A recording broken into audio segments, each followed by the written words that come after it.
1995 മുതൽ നിരവധി ഇസ്രായേൽ പൗരന്മാരുടെ മരണത്തിനിരയാക്കിയ ചാവേർ ആക്രമണങ്ങൾക്ക് പിന്നിലെ തലച്ചോർ ദെയ്ഫ് ആണെന്നാണ് ഇസ്രായേൽ സ്ഥിരീകരിക്കുന്നത്. ഇസ്രായേലിലെ വധശ്രമങ്ങളിൽ ദെയ്ഫിന്റെ ഒരു കണ്ണും നഷ്ടപ്പെട്ടെന്നും ഒരു കാലിന് ഗുരുതരമായി പരിക്കേറ്റെന്നും ഹമാസ് വൃത്തങ്ങൾ വാർത്താ ഏജൻസിയായ റോയിട്ടേഴ്സിനോട് പറഞ്ഞിരുന്നു. 2014 ഇസ്രായേൽ നടത്തിയ വ്യോമാക്രമണങ്ങളിൽ ഇയാളുടെ ഭാര്യയും 7 മാസം പ്രായമുള്ള മകനും 3 വയസ്സുള്ള മകളും കൊല്ലപ്പെട്ടു. 9 ജീവനുകളുള്ള പൂച്ചയെന്നും ബില്ലാദിനെന്നും ഇയാൾ അറിയപ്പെടുന്നു. 1995 മുതൽ ഇസ്രായേലിലെ കുറ്റവാളി പട്ടികയിലുള്ള ദെയ്ഫിനെ വകവരുത്താൻ മൊസാദ് 7 തവണ ശ്രമം നടത്തി. എന്നാൽ മൊസാദിന്റെ പരിശ്രമങ്ങളെ നിഷ്പ്രഭമാക്കി ഓരോ തവണയും ഇയാൾ വഴുതി മാറി. ഇസ്രായേലിലെ 5 വ്യോമാക്രമണങ്ങളെയാണ് ദെയ്ഫ് അതിജീവിച്ചത്.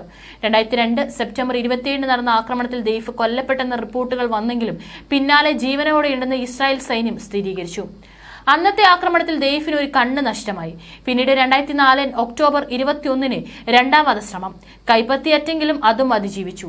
അന്നത്തെ ആക്രമണത്തിൽ കൂട്ടാളി അദ്നാൽ അൽ ഗോൾ കൊല്ലപ്പെട്ടു. 2006 ജൂലൈ 12 മുതിർന്ന ഹമാസ് നേതാക്കൾ യോഗം ചേർന്ന വീടിന് നേരെ ഇസ്രായേൽ വ്യോമസേന ബോംബിട്ടു. ഇസ്രായേൽ സൈന്യത്തെ ആശ്ചര്യപ്പെടുത്തി ആ ആക്രമണത്തിൽ നിന്നും ദെയ്ഫ് തിരിച്ചെത്തി. എന്നാൽ നട്ടെല്ലിന് അതിഗുരുതരമായ പരിക്കുകളേറ്റു.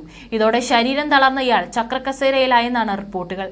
പിന്നാലെ അൽ-അഖ്സാം ബ്രിഗേഡിന്റെ മേധാവിത്വം അഹമ്മദ് ജബരി ഏറ്റെടുത്തു. 8 വർഷങ്ങൾക്ക് ശേഷം ദെയ്ഫിനെ ഇല്ലാതാക്കാൻ ഇസ്രായേൽ വിഫലമായ ഒരു ശ്രമം നടത്തി.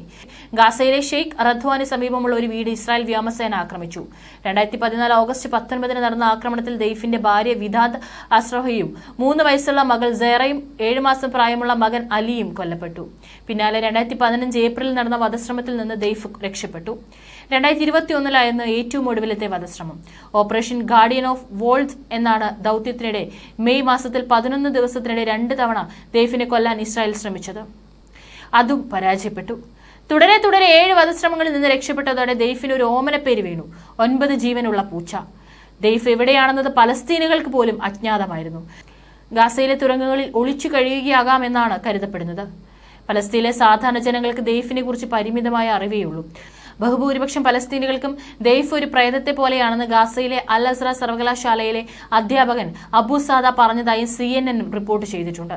പക്ഷെ ഒരു കാര്യത്തിൽ മാത്രം പലസ്തീനികൾക്ക് ധാരണയുണ്ടായിരുന്നു. ഓരോ തവണയും ഹമാസിന്റെ ടെലിവിഷൻ ചാനലിലൂടെ ദെയ്ഫിന്റെ സന്ദേശം പുറത്തുവരുമെന്ന പ്രഖ്യാപനം ഉണ്ടാകുമ്പോഴൊക്കെ വലുതെന്തോ വരാനിരിക്കുകയാണെന്ന് ഉറപ്പ് അവർക്കുണ്ടായിരുന്നു. 2009 അമേരിക്ക ദെയ്ഫിനെ ആഗോള ഭീകരരുടെ പട്ടികയിൽ പ്രതിഷ്ഠിച്ചു. അയാളുടെ ഒളിത്താവളം കണ്ടെത്താനുള്ള അമേരിക്കയുടെ ശ്രമങ്ങളും വിഫലമായി. ഇയാളുടെ ആരോഗ്യസ്ഥിതിയെക്കുറിച്ചുള്ള വിവരങ്ങൾ പോലും പുറത്തറിയാതെ ഇരിക്കാൻ ഹമാസ് പ്രത്യേകം ശ്രദ്ധിച്ചു. ഒരു കാര്യത്തിൽ മാത്രമാണ് സ്ഥിരീകരണമുള്ളത്: കരയിലൂടെയും ആകാശത്തിലൂടെയും കടലിലൂടെയും കടന്നുകയറി ഇസ്രായേലിന് നേരെ ഹമാസ് നടത്തിയ ആക്രമണത്തിന്റെ സൂത്രധാരൻ ദെയ്ഫ് ആണെന്നതിൽ.